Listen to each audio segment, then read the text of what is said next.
would you describe the bilateral Moldovan-Finnish relations, including investment and trade? I would describe the bilateral political relations between Finland and Moldova good. Finland is supporting Moldova in a number of the sectors by providing expertise in border management, in justice, in education, and also in anti-corruption. And we are also supporting Moldova's media sector by providing the small-scale funds by the embassy. So we are supporting Moldova in many respects. And regarding the trade and investment relations, the value of our export to Moldova was last year about 9 million euros, the exports, and imports was about 2 million euros. It could be more, but of course it's the companies who decide where they export and from where they import and which countries they invest. But I can say that, for example, last year our export rose about 55%, and also the import rose by 7%. So we are on the rise. Yes, I hope we will explore this potential further, Ambassador. Finland has made its first steps to relax restrictions imposed to fight coronavirus, like the return to schools, nurseries, opening small businesses. What are the results so far? Yes, maybe I should start by saying that Finland is currently applying the so-called hybrid strategy regarding the COVID and the corona crisis. And it means that we want to curb the epidemic while minimizing the negative impact on people, businesses, and society. And what did this mean in practice? It means that we want to prevent the spread of the virus, but we also, at the same time, we want to protect the capacity of the healthcare system and also the people. Finland has a long and often a difficult history with Russia. How does it manage today its relationship with Moscow, including the fake news trolls? And then on our bilateral relations with Russia, we have close and pragmatic relations, and it's very understandable, because we have a joint border of 1,300 kilometers. So there are lots of joint issues interesting to both of the parties, and we need to tackle them and discuss them. So we have a good discussion and connection with a number of the areas with Russia. But at the same time, and to underline, is that we, of course, will fully support the two-track approach of restrictive measures and diplomacy of the EU level, including these 5 principles. You mentioned the fake news. I would say that the more resilient we are in a number of the sectors, it means that we can. It means, and it guarantees, that we can better handle the fake news and trolling, etc. And one of the main important factor behind the resilience is, of course, the education. To have a functional and equal education system, and to have a better media literacy. Public education in Finland is one of the best in the world. What Moldova could learn from Finnish experience in this regard? Yes, that's true. Finland is one of the best countries in education, and I think the first issue would be that education is the national priority for Finland.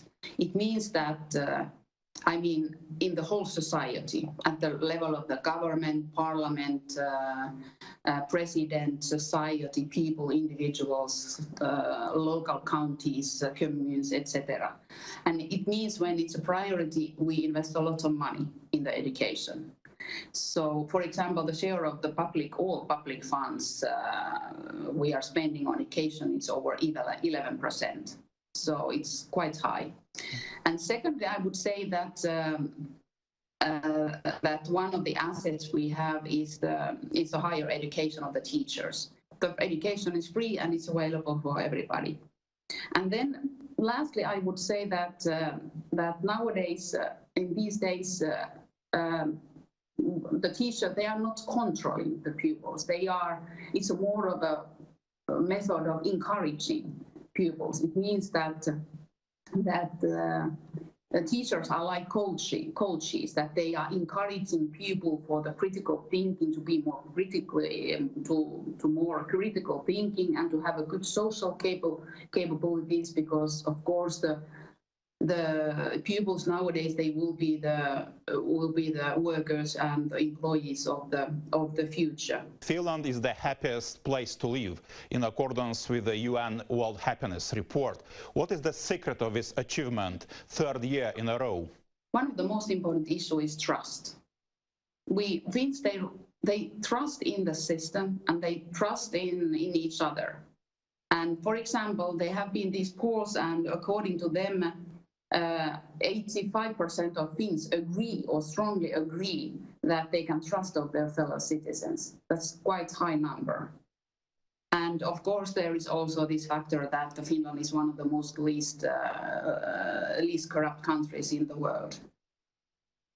So trust is one, and then stability is the second one. Finland is a very stable country and very transparent country when it comes to the government practices and business. So there is a lot of information available. You can, and also the media is reporting on the different kind of issues. So Finland is a very transparent and open society.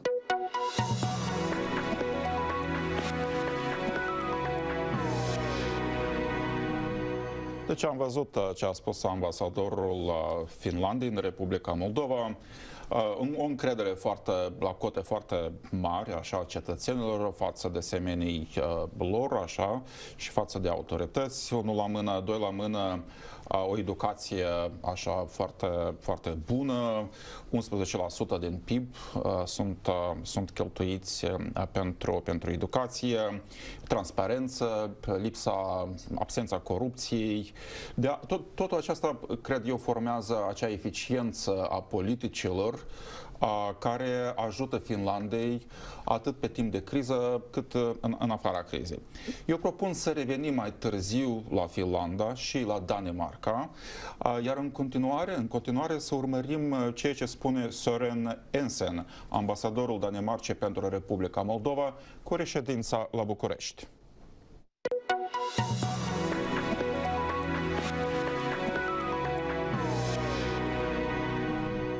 Well, I think it's only a couple of weeks now we've opened up for smaller nurseries, but they will be opening up also this week or the coming week for schools, for almost all children going back to schools. I think one of the things that has worked for Denmark is that the government early on included the whole of the political structure in the negotiations and in the decisions. Parliament was involved in the decisions. All the political parties took part, which means that they also took responsibility for the difficult decisions. And it showed the population that the whole political spectrum was behind these requirements, and people tended to respect them. The opening up there is an ease going on, but it's also under still some strict rules. There are distancing demands. People have to stay at least 1 meter apart. There are rules about wearing masks and other equipment in certain circumstances. There is a high level of public trust in the government, which helps to implement policies, and you mentioned already the first example. How do you explain this feature of Danish society? Well, I think there are basically two secrets. One is that we have strong institutions, and the other is accountability. People pay very high taxes in Denmark. They pay high taxes, but they also see that they get results. They see that they get free healthcare. They see that they get free schools. They see that the roads are actually working, that the public transport is working, and so on and so on. So the strong institutions are necessary to accept people to pay high taxes. The other side that's very important is accountability. Politicians are accountable. The institutions are accountable. There is a very strong motion in Denmark to limit and actually not have corruption. In 1993, Denmark held a second referendum on greater EU integration after previous vote failed. What attitude Denmark has today regarding closer EU integration? In general, Danes tend to be quite pro-European. as a small economy, as a small country in a big global world, we realize that the only chance we have for any real influence on things is through the European Union. Our trade is extremely dependent on Europe. Our investments are dependent on Europe. And the influence we get as a small country is in the club of Europe. We get no influence if we are outside the club, which is also why countries like Moldova, other countries are seeking closer relations with the European Union through association agreements and over time also through membership. This is the only way for small countries to maintain their independence in a way. We're getting our independence, our sovereignty by sharing it with others.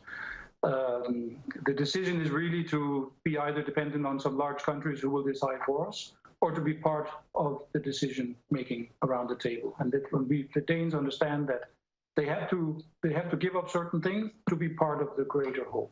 Greenland has resources such as coal, zinc, copper, iron ore, while new Arctic seas are opening up.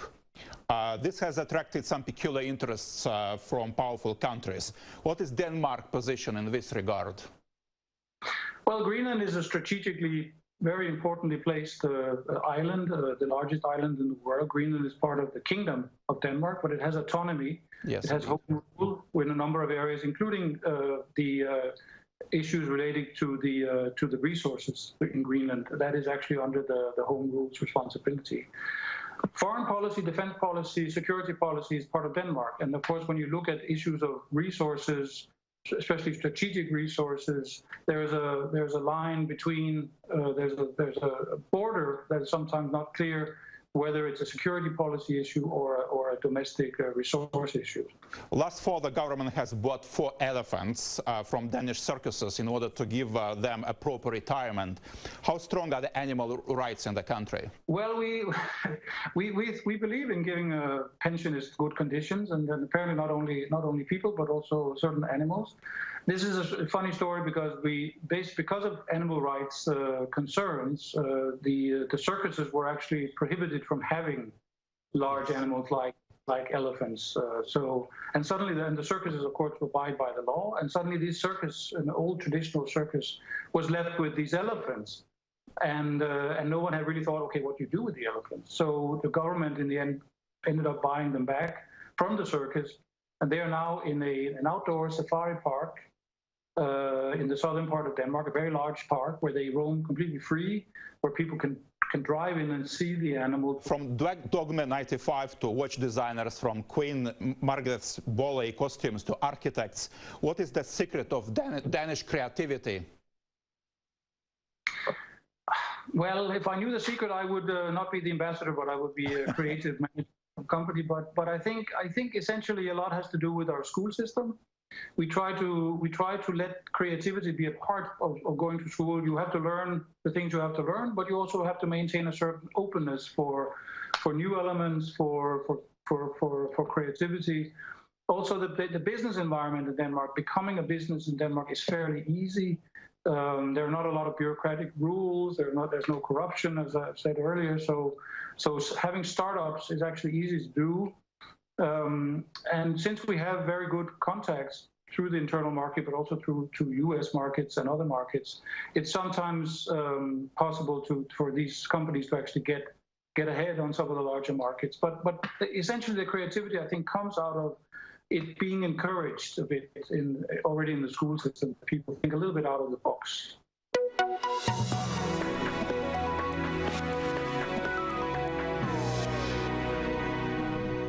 Sunt anumite diferențe, bineînțeles, între țările nordice, dar ceea ce îi unește se pare că este aceste instituții destul de puternice, încrederea pe care o au cetățenii în autorități, o responsabilizare a clasei politice și o monitorizare foarte eficientă din partea societăților în cauză.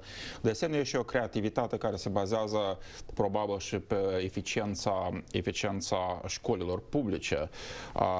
Ai observat, Iulian, că și ambasadorul a zis că mai degrabă, dacă știa care e secretul creativității, nu era ambasador, ci ar fi fost probabil șeful unei companii. Dar pe mine m-a mirat acest lucru. Chiar și regina Danimarcei, regina Margaret, ea face design la costume pentru baletul, așa, pentru spectacole de balet.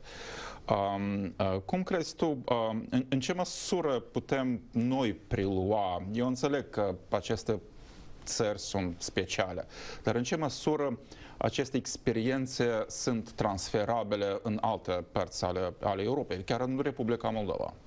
Cred că trebuie să pornim de la esență, de la fundament. Și asta este educația. Educația. Vedem că un element comun pe care l-am auzit și în răspunsul ambasadorului Finlandei și ambasadorului Danemarcei este sistemul educației, care este o preocupare specială pentru autorități. 11% din PIB în cazul Finlandei. În Republica Moldova PIB-ul e, componenta pe educație din PIB e comparabilă, dar iarăși PIB-ul este de multe incomparabil. Da, ori mai mic. Până la urmă e vorba despre modul în care statul prioritizează intervențiile sale. Ori vedem că educația este, practic, fundamentul cheltuielilor publice și nu orice fel de educație, dar, cum a spus și domnul ambasador al Danemarcei, care dezvoltă gândirea critică, creativitatea, în așa fel ca societatea sau cei care fac parte din societate să aibă posibilitatea nu doar să învețe lucruri noi, dar și să-și dezvolte abilitățile care să le permită mai departe să funcționeze într-o societate unde, iarăși, unde există foarte mult încredere. Asta înseamnă că se atrage o atenție specială funcționării anumitor instituții care reacționează la anumite probleme care se confruntă societatea. Corupția este iarăși un aspect care e practic minim în aceste țări. Da. Asta iarăși înseamnă că eficiența activității autorităților și nivelul de sancționare, dar în același timp probabil asta și ține și de nivelul de, iarăși, de educație, de interacțiune, de bunăstare până la urmă, care evident că aceste țări sunt unele din cele mai bogate țări din lume, în același timp țări unde taxele, Danemarca are o rată, probabil cea mai înaltă rată de taxare, și cetățenii plătesc taxele, fiindcă știu că au servicii publice foarte bune, respectiv asta de fapt și caracterizează succesul probabil acestor țări. Ceea ce mă frapează foarte mult în cazul societăților, acestor societăți din țările nordice, este faptul că există acea solidaritate, așa, la nivelul societății, o solidaritate care poate este greu de cuantificat, dar care este extrem de important, acel țesut social care practic menține societatea cumva integră, așa, și menține acea încredere care este absolut necesară pentru a implementa anumite politici. Pentru că acolo nu trebuie să vii de 100 de ori și să spui unei persoane ce să facă. Pentru dacă deja s-a spus odată, toate persoanele de fapt implementează. Așa? Deci gradul de, eu nu vreau să-l numesc gradul de obediență, dar gradul de respect mai degrabă pentru lege este foarte înalt. Și, uite, de exemplu, dacă luăm Danemarca. Danemarca e o țară nu foarte mare, este o țară mică, comparabilă cu Republica Moldova. Sunt peste 5 milioane de cetățeni, populația acolo, însă sub aspect economic este totuși o țară care are pondere, da? Are pondere, are companii serioase de transport maritim, de exemplu. Are echipamente, de exemplu, pentru fermele de vânt. Sunt cea mai renumită companie companii din lume care face, știi tu, pentru fermele astea, așa, de vânt. Companii farmaceutice, producători foarte mari de insulină din lume și tot așa. Am vorbit despre creativitate, are și o industrie cinematografică care este renumită, nu? Val Danez, Dogme 95, designeri de ceasuri, arhitecți. E o societate care, da, adevărat, ce spui tu și a spus și ambasadorul, am impresia la un moment dat că impozitele, taxele sunt mari, dar odată ce oamenii văd că banii respectivi merg în drumuri foarte bune, în transport, în faptul că sunt școli foarte bune, așa, în Finlanda în particular, dar și în Danemarca și în Norvegia, oamenii sunt gata să plătească. Întrebarea mea anterioară, ce drept a fost, în ce măsură crezi că este posibil să învățăm ceva din experiența nordică sau nu? Sau rămânem așa cum suntem, noi cumva mai speciale așa la această margine a Europei? Eu cred că noi trebuie să învățăm din aceste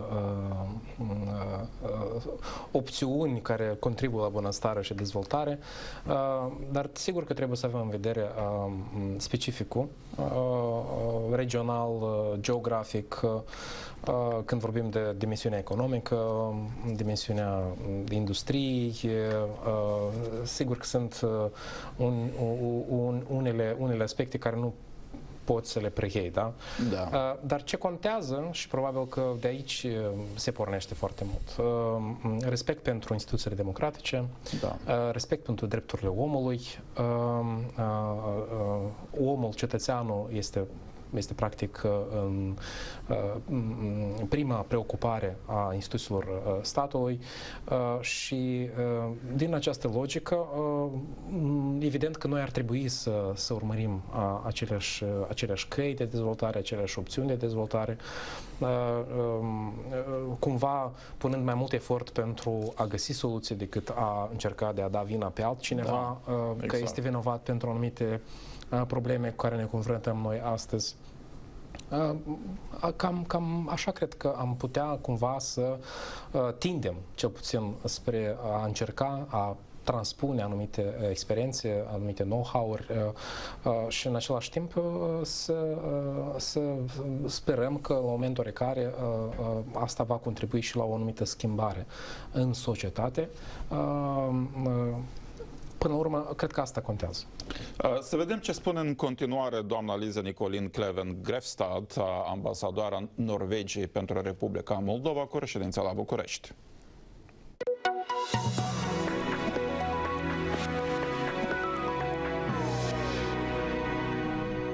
Let me first of all congratulate with the occasion of the National Day of Norway.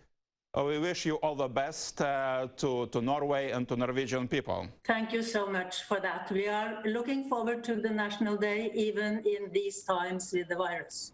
How would you describe the bilateral Moldovan-Norwegian relations, including investment and trade? Well, first of all, we have excellent relations with Moldova, and it is a long-standing one, where you have governmental agencies, you have NGOs, all actively engaged with their partners in Moldova. So our support to Moldova has been mainly focused on the justice sector, on the fight against corruption, on health issues, and also capacity building in local administration.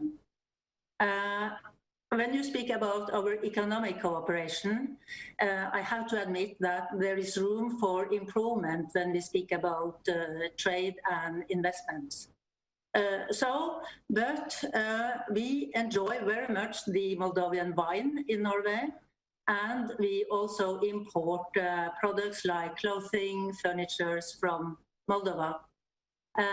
Regards the other way around, we hope that you enjoy the seafood that we are exporting to Moldova from Norway. Norway is deeply connected to European Union in many ways, including through the European Economic Area. How do you see the way out of the recession that seems to take shape due to coronavirus? Yes, that's the $100 question.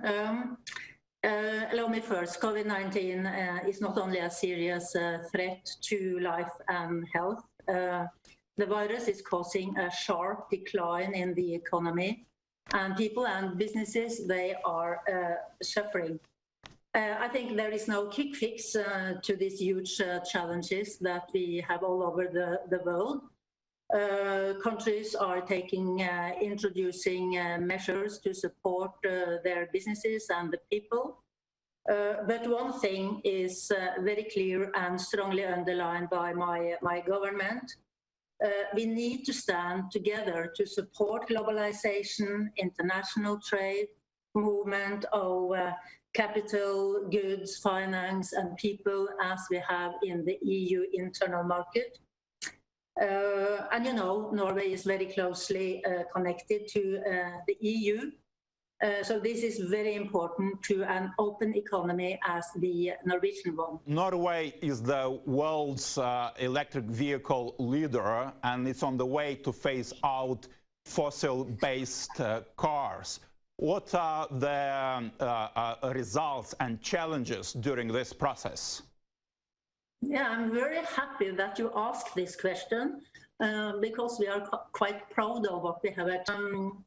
The development has been exceptional in Norway. Today, electric cars count for almost 60% of the Norway new car market, and the plug-in hybrids are just over 15%. So this means that 3 in 4 of all new cars, they are either wholly or partly electric. So that's a very good result. And the story on how and why that has happened has actually a straightforward but also unexpected logic. First of all, despite being a major oil and gas producer, almost all Norwegian domestic energy is coming from renewables, meaning hydropower. So Norway's domestic energy coming from this source, the switch to L cars is a much greener option for Norway than for countries that are based on coal plants for their power.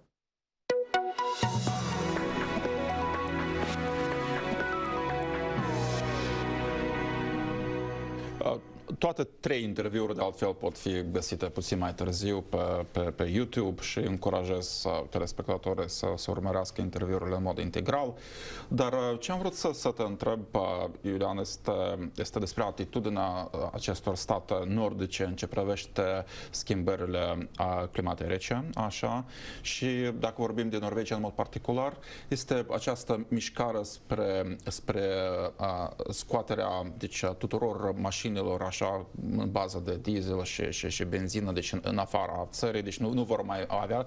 Am impresia că din 2025, în 5 ani, vor avea doar mașini electrice și probabil, mă rog, nu știu, hidrogen, dacă mai există și pe hidrogen. Cum crezi această atitudine? De unde vine această atitudine a nordicilor față de climă? Iarăși, poate explicații la suprafață. Da. Țări nordice, fiind foarte aproape de polul nord și știm foarte mult, de fapt urmărim cum schimbările climatice afectează polul arctic și asta probabil și este și o motivație în plus. Până la urmă, într-adevăr, aceste țări fiind și țări bine dezvoltate, care aplică măsuri eficiente interne, la nivel de economie, la nivel de industrie, probabil sunt și mai pregătite pentru ca să întrunească acele obiective către 2030 sau către 2050. Și unele state sunt mai ambițioase decât altele. Unele sunt mai ambițioase, iarăși ieșind din nivelul de dezvoltare și structura economică și industrială pe care o au ei. Până la urmă, cred că trebuie să înțelegem că subiectul climei astăzi devine foarte acut. Știm că domeniul mediului verde este una dintre priorități la nivelul global, la nivelul Uniunii Europene și Norvegia, chiar dacă nu este parte a Uniunii Europene, încearcă într-adevăr să întrunească aceste obiective, aceste sarcini pe care și le pun la nivel de promovare economiei verzi. Da, eu ce vreau să spun pe final de emisiune este că ar trebui probabil și noi în Estul Europei, în Republica Moldova, să urmărim cu mare atenție ceea ce implementează la nivel de politici. Să devenim mai nordici, nu? Să devenim mai nordici, exact, să dezvoltăm politici și să le implementăm așa, să devenim mai nordici, cum spui tu, și sper atunci că și bunăstarea noastră va crește și libertățile noastre vor fi luate în considerație de autorități și de către noi înșine. Acestea fiind spuse, vă dorim o seară cât mai frumoasă în continuare și vă invităm să ne urmăriți duminica viitoare la 19:00.